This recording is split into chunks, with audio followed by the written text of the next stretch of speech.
Please call me back. Please, I don't know what's going on, Stan. Stan, I have been calling you and you didn't call me back. I thought...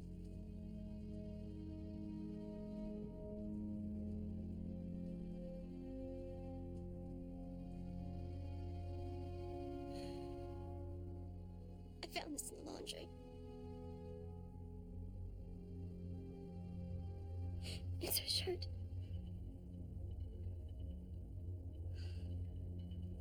Yes, Ahmed was hiding a girl that night. But it wasn't Rosie. It was a 12-year-old Somali girl. So where is the girl now? We don't know. She split before we got there. She's got family in Canada, so maybe she figured they were less likely to cut her. So you never saw her? Never talked to her? And this Mohammed guy? No longer suspect. We cut him loose. So where does that leave us with the teacher? Nowhere. We were barking up the wrong tree, Lou. Well, that's too bad. Because right now, Ahmed is in critical condition in Seattle General. Someone beat him half to death.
Let's go.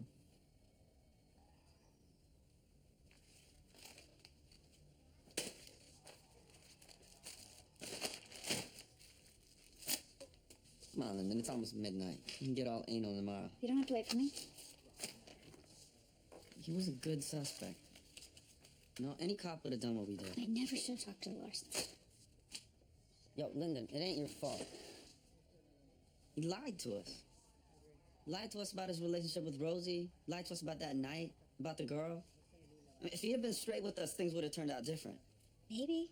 Or maybe he would have ended up in jail for kidnapping a minor. He didn't have much choice, did he? If you want to get all worked up about it, that's your thing. I'm not saying he deserved it. You know, I feel bad about it too, but I'm telling you one thing. I'm not going to let myself lose any sleep over it. And neither should you.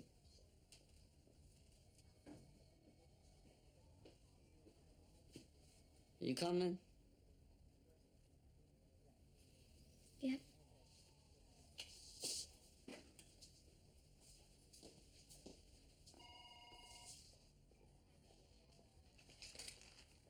Lyndon. Okay, thanks.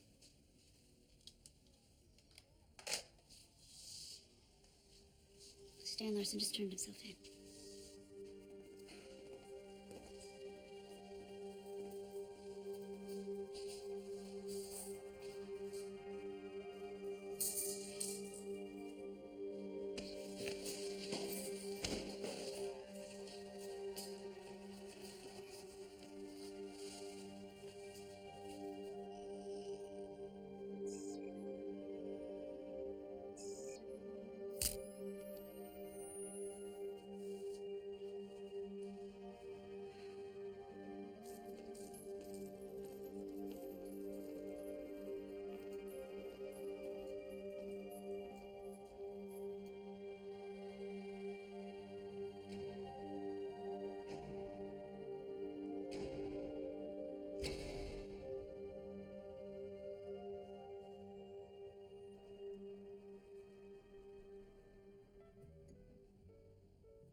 I'm sorry it's so late. Your office said you'd gone home for the day. Come in.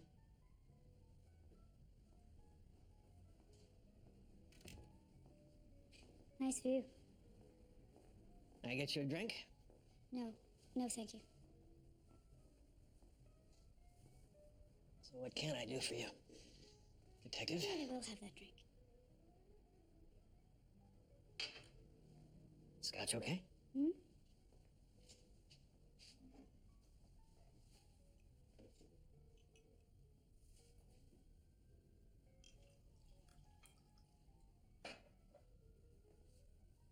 I'm sure you're here for a reason.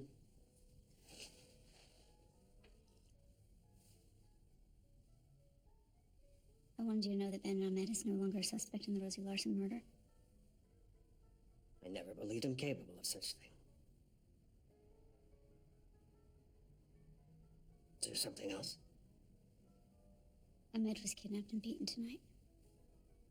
He's fighting for his life at Seattle General.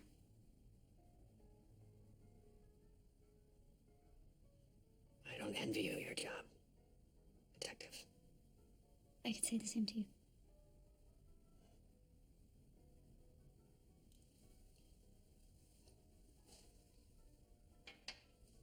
Can I get you another? No, I should go. I wanted you to know that I was wrong about him. I made a mistake.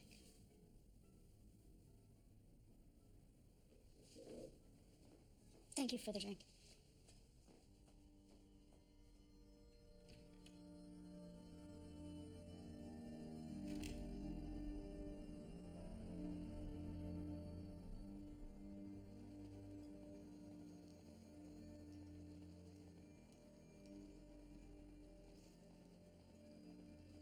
What are you doing up so late? What's wrong?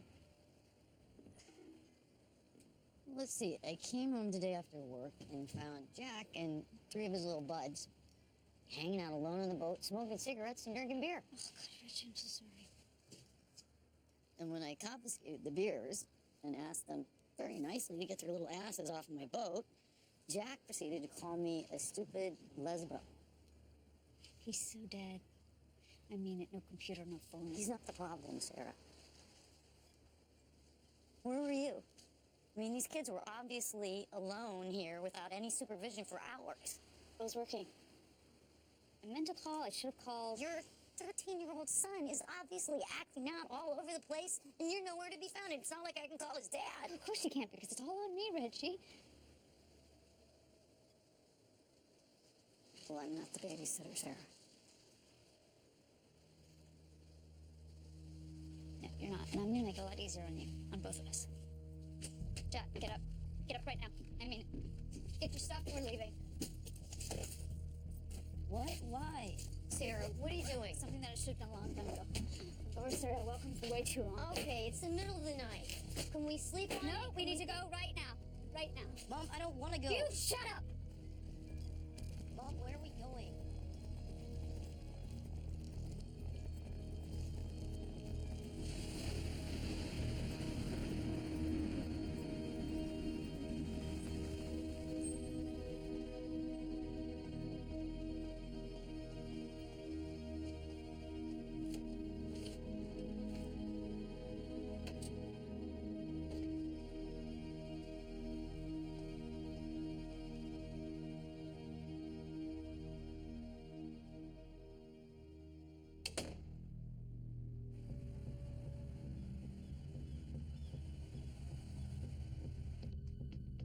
I'd like to say I'm happy to stand here. After all, a man whose fate has been linked to my own, a man accused of a crime he did not commit, a man I refuse to call guilty, Mr. Bennett Ahmed, has just been vindicated.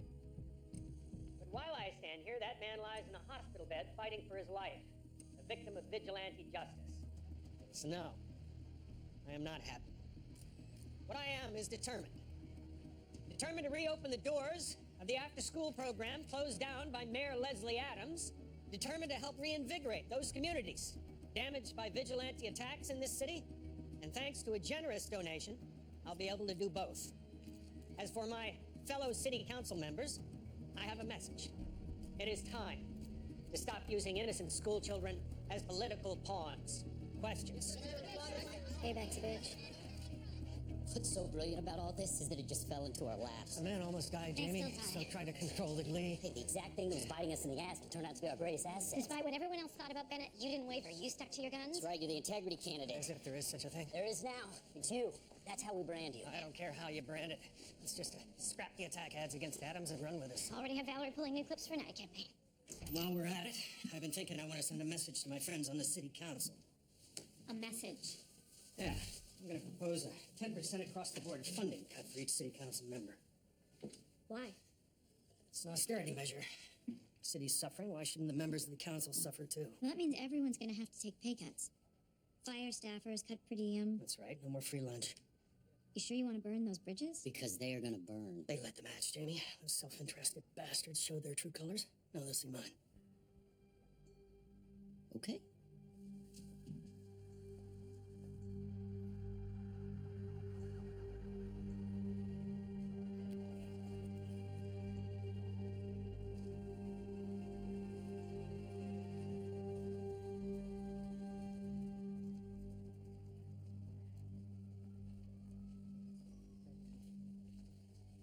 So Rosie got a ride to the dance from Sterling. Left there at some point. Showed up at Bennett's around 10 p.m. to drop off this. They was there 5 minutes, and then what? Where'd she go? How'd you get there? Morning to you too, Linda. When'd you get in? What is it? It's a maple bacon donut. It's breakfast of champions. I mean, we know she didn't take her bike. Maybe she took the bus. Maybe. I've got Urban checking bus schedules and routes from Bennett. Aren't you a vegan? No, vegetarian. And it's a donut. She could have walked it. I mean, Ahmed lives close to the school. She could have walked that easy. Or taking a cab. I've got to call into all the local cab companies, see if anybody picked up a fare near Ahmed. What else we got? Mob angle. I mean, both Larson and his rat boy sidekick were mobbed up for years. From Larson's performance last night, I'm guessing he was a pretty badass bagman 30 pounds ago. Maybe he pissed off the wrong guy. Maybe he's in deep with gambling again. Owes somebody a shitload of money. Kowarski's small time. He's into lotto scams and gambling, not executing family members. It don't exactly play, but, I mean, we gotta check it out, right? Where you going? I'm going to talk to Larson. Maybe you're right. In any event, it's all we got. That's what I'm saying. I'm gonna pay a visit to Rat Boy. It's the last time I buy you breakfast.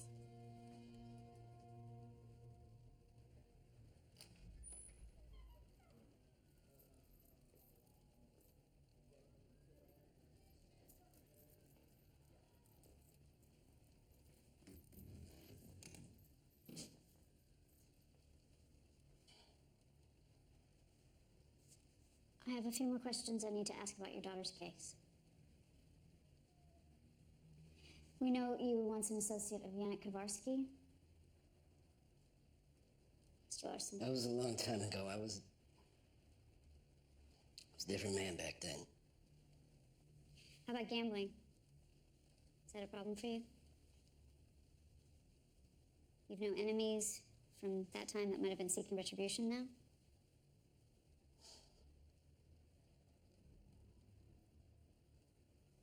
I heard the 911 call. It was you. You called. Is he? He's alive. For now.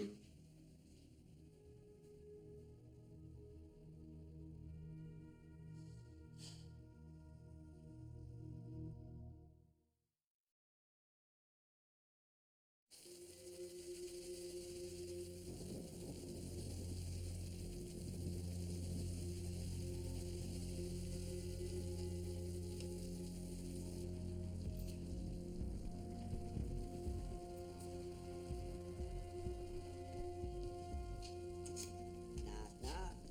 Anybody home?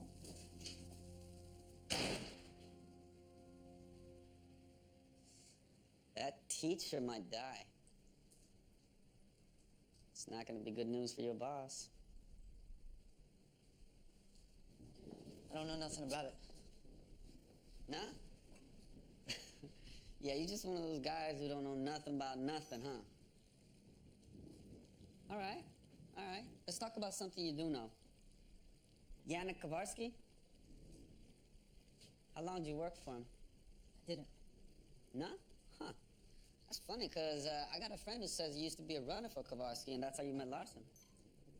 Me and Stan got out of that a long time ago. It's just a kid trying to get by on the street. Yeah. You're selling hot lotto tickets. It's minimum security juvie tickets. Yeah, yeah. You're real street, Holmes. Stan helped me get straight. Gave me a job, never looked back. Got nothing more to say about that. Larson associating with the old crowd? Got any enemies? No. Family's everything to him. Wouldn't do nothing to mess with that. Too bad he forgot about that last night when he kicked the piss out of that teacher.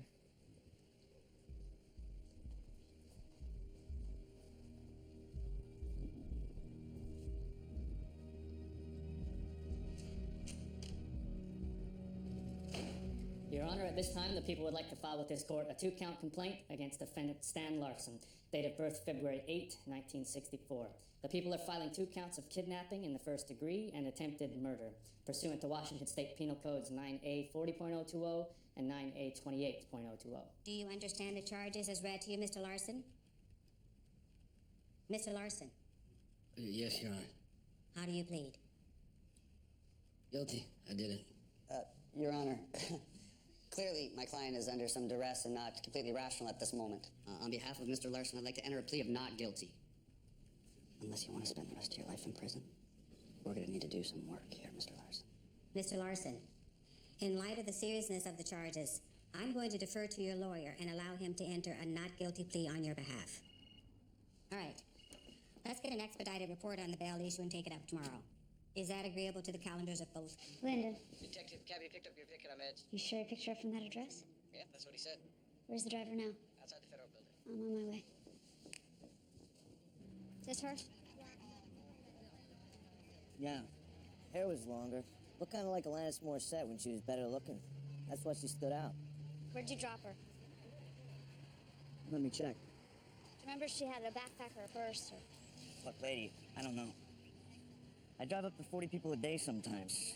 You can check the security cam if you want, unless it's been erased. Got a camera in your cab? Here it is. 235 Ballard Ave, Northwest. That's where I took her. You sure? You took her home? Well, that's her home. That's where I took her.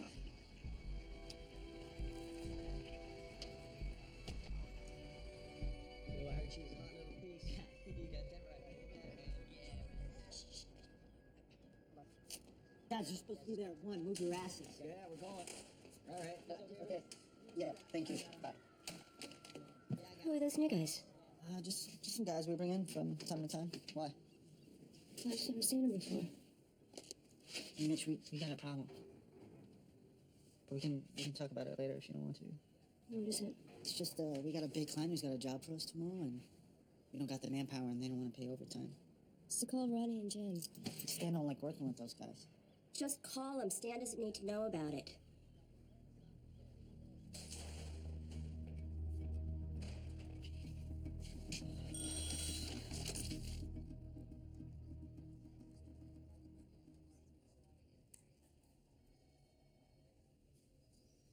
$10:37. Got our timer. She's smiling. Seems relaxed, clearly not under any duress. So she went home, and what? How'd she end up in Discovery Park? She abducted from the house? She meet someone? Play it again?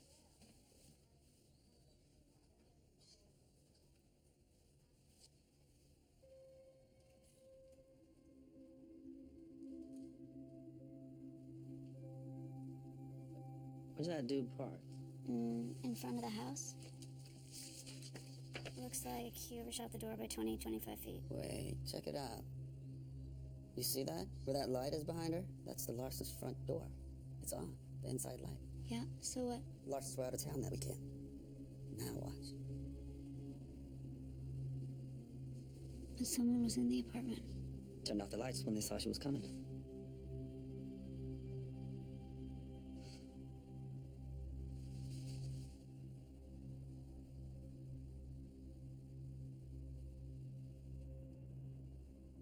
Hey, let's try to make a dent in this room before your mom gets back. Let's clean up some of this crap off the floor, clothes in the basket, toys on the shelf or under the bed. Dinny dishes in the sink. Get a move on, Tommy. Come on. Okay.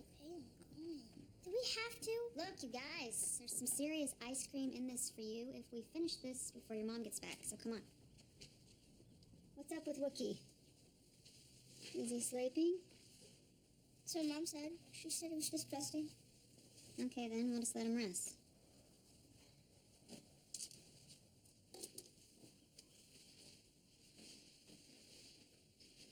Aunt Terry. Yes, Bert.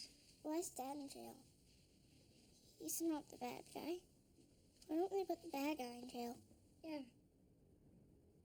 Well, sometimes the world doesn't work out the way that it should.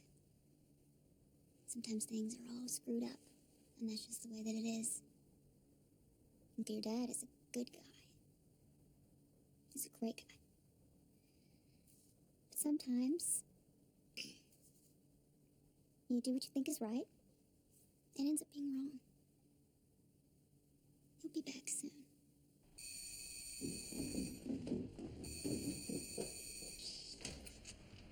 Yeah? Mrs. Larson home? No? You're the sister, right? Yeah, I'm the sister. Yeah. Belko Royce around? I don't know. You can go look if you want. Yeah. Mind if I ask you a few questions? All right. Yeah, I have keys. I'm with the kids almost every day, so... Is there anyone else who might have access to the house? Grandparents, cleaning lady? Yeah, cleaning lady. You're looking at the cleaning lady. This is important, Miss Merrick. Can you think of anyone else? I don't know. I mean, besides Belko. He has keys. Well, yeah. The guy practically lives here. I mean, he has no life. He sleeps in the garage half the time. You're not friendly with Mr. Royce? Friendly enough. He's just always around, like he thinks he's part of this family or something. And I told Mitch I don't think it's good that he hangs around the boys so much. It's not that I think he's a pervert or something. He's just weird. Like he don't have a personality. Kind of like this table. Tell me again what you wore that night. At home with Bev. Bev? My mom. You call your mom Bev? That's her name. You got keys to this place, right? Yeah, I work here. You gotta look after her when Stan's not around. So sometimes you come into the house when the Larsons ain't home? No, never. Just Stan would never allow that. So just here, in the garage, working. Which it wasn't that night.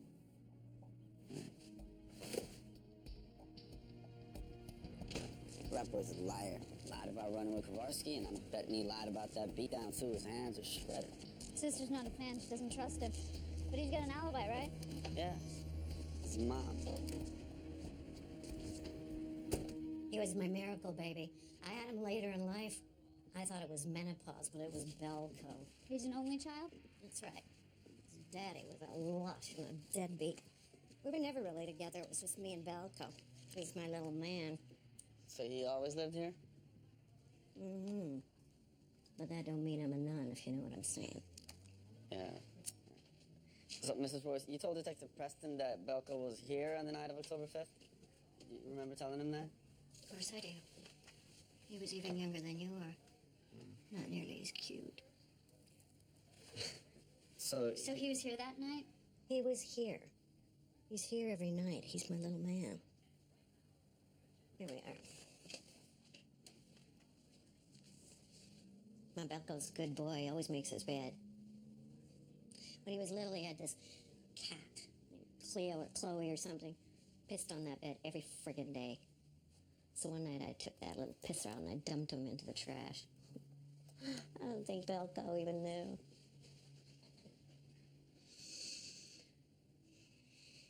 Linda.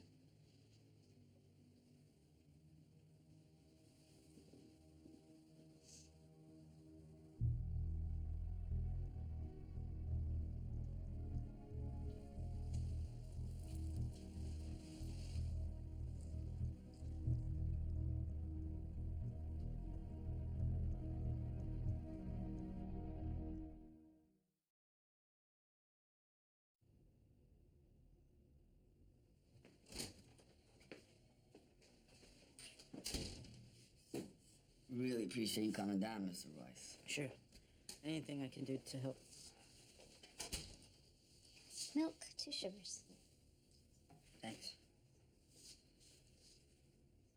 But I gotta get back soon, you know? Guys are gonna be wondering where I am. Of course. Shouldn't take long. Damn, what happened to your hand? Nothing. It's just, my job, you know? I'm always banging it on something. Yeah. So it's got nothing to do with that teacher's beating last night? No, I told you no. Well, I believe that's not true. I don't care what you believe. I didn't do No, it. see, that's not what Stan says.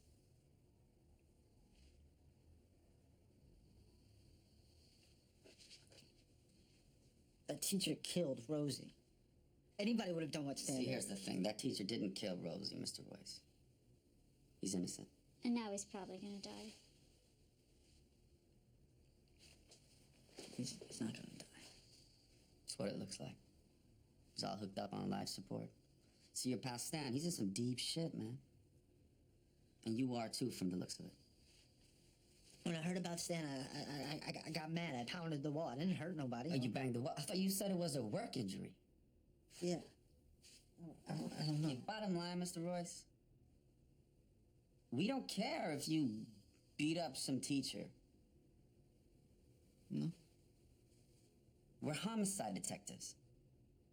See, you assaulting some guy, that's not our problem. Yeah, but if we're gonna work together,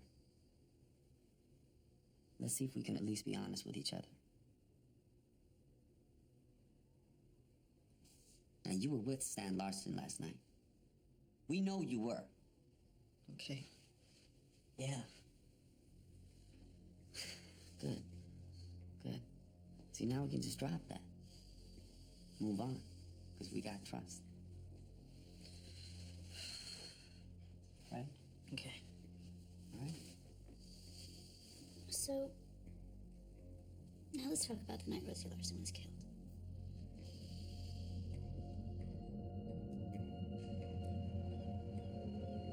I've been going through these clips for the ad campaign. I've got hours of this stuff. That's Rosie Larson, that dead girl, isn't it? Maybe. It's hard to tell. I looked at all the pictures of her online. I'm pretty sure it's her. That's a good catch, Val. Very good catch. Why don't you leave the disc with us, and we'll look into it. Isn't it ironic that she was found in his campaign car, and there he is, shaking her hand? Mm-hmm. Thank you so much, Val. Valerie. I hate Val. Good to know. You know, Valerie, I can't believe you've only been doing this for 3 months. You're really good. Thanks. Do me a favor. Let's just keep this between the 3 of us for now. Mm-hmm. Okay. Well, so much for never met her. Must have shaken 100 hands that day. It doesn't mean anything. What are we gonna do? Bury it. Well, we have to tell Darren. Absolutely not. He needs plausible deniability. As far as Darren's concerned, he's never met Rosie Larson. Let's keep it that way. The night of Rosie's death, you were... I told you. At home with Bev. We were at your house earlier, Belko. Met your mother. Yeah? She's a different sort of person, huh? Yeah. 70 years old. Sure hope I look that good in lingerie. Yeah. She wears that sexy stuff all the time. I tell her to put on some clothes, but she don't listen. Must have been tough growing up with a mother like that. Did you bring her boyfriends home while you were there? Did she make you watch? Can we not talk about this? Or could you just hear them through the walls? No wonder you spent all your time with the Larsons. Perfect little family. You could pretend that you were one of them. Oh, Bev showed us your bedroom. But they aren't your family, are they? You don't belong anywhere, do you? And yet you can't stay away. And here comes that pretty little girl, Rosie, growing up right before your eyes. And suddenly she's not so much of a little girl anymore. Don't talk about Rosie like that. Did you like to watch her? No. Watch her walking around the house, half naked? No, that's disgusting. Sneaking into the house with the boy, feeling each other up on the couch? That night, she came home. You were there, all alone, knowing nobody else was in the house, and it was your chance to have it all to yourself. Dirty bitch! Sit down.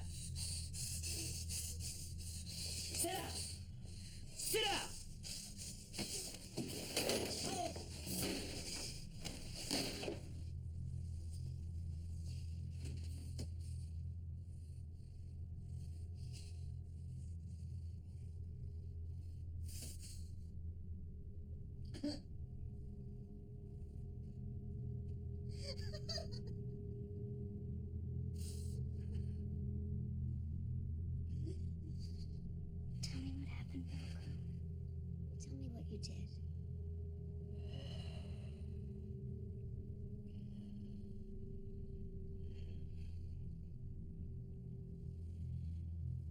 I like their house. I like sitting at the kitchen table even when no one's there. Make a cup of hot coffee. Listen to the rain on the roof. That night she came home and I was there.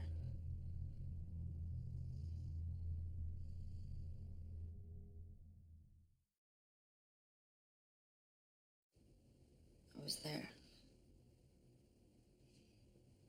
I heard her come up the steps real fast, like she was in a hurry, so I hid because Mitch doesn't like me being upstairs. And then what happened?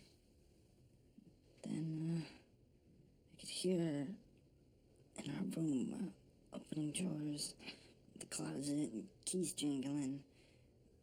And then she went into Tom and Denny's room. And that's where you took her? No, I didn't touch her. What happened after that? What happened? She was on the phone. Who was she talking to? Who's she talking to? Someone named Adela, I think. Yeah, Adela. You sure? Adela. Mm-hmm. She said, Adela, I'll be there. And then she left, and I never saw her again. I never saw her.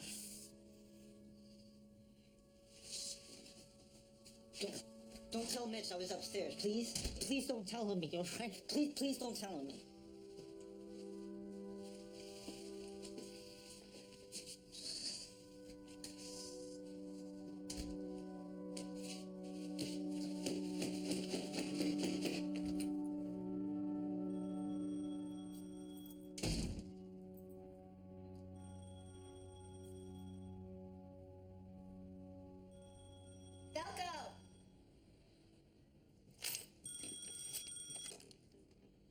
Larson's moving in storage.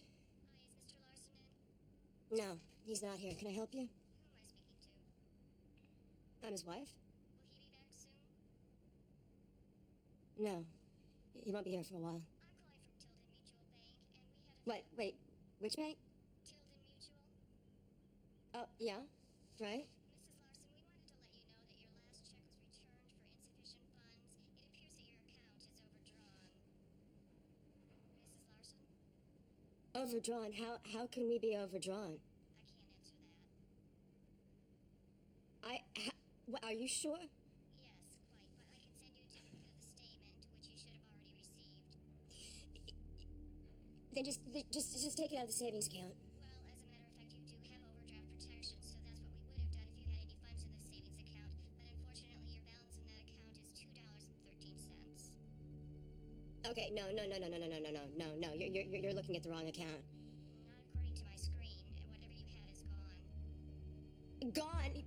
We had $16,000 in that account. How can it be gone? I don't understand. Perhaps you should talk with your husband, Mrs. Larson. Rosie's note from the Koran. Adela, Friday, 11:45. I believe him. Rosie left the house that night to meet someone named Adela.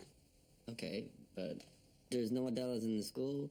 None of her friends, none of her relatives got that name. Yeah, but there's 47 Adelas in the King County phone book. Well, so send the unis to go talk to him. I've been up 50 hours straight. Adela was out there somewhere that night waiting for Rosie. She knows something. We have to find her.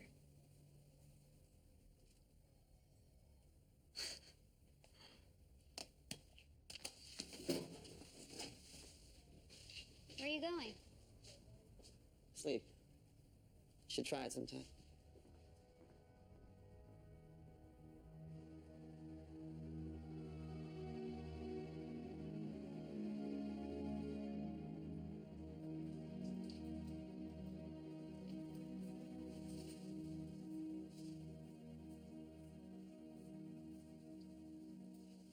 Rick.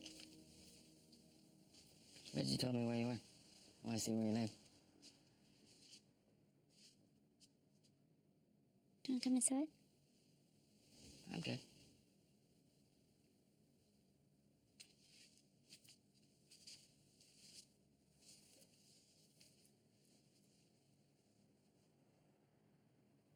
Why didn't you return my calls? I knew what you were gonna say. What I need to know is... Look, if you don't... This isn't about us. Right. It's about the girl. It is. I count. You know the odds, you're not gonna solve it. It's been over a week since they found her body. I found her body.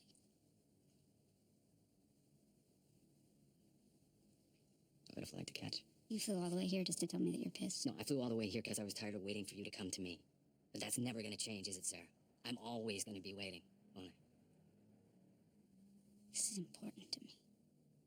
Look, I know you well enough to know there's always gonna be another case, there's gonna be another body, there's gonna be another excuse not to move forward. And I know where it's going, Sarah, and I'm not gonna end up sitting in a hospital again watching you stare at a blank wall. I won't, I can't.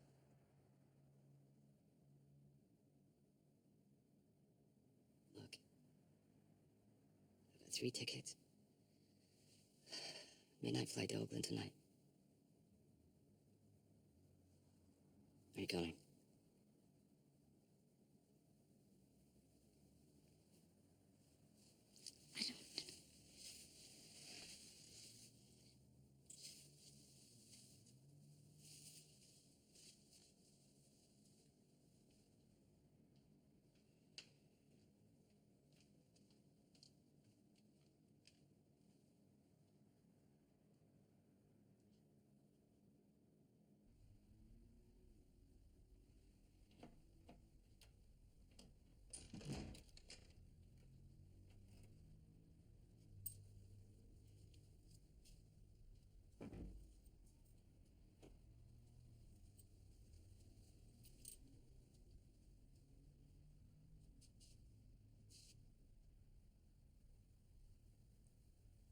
It's gonna be okay.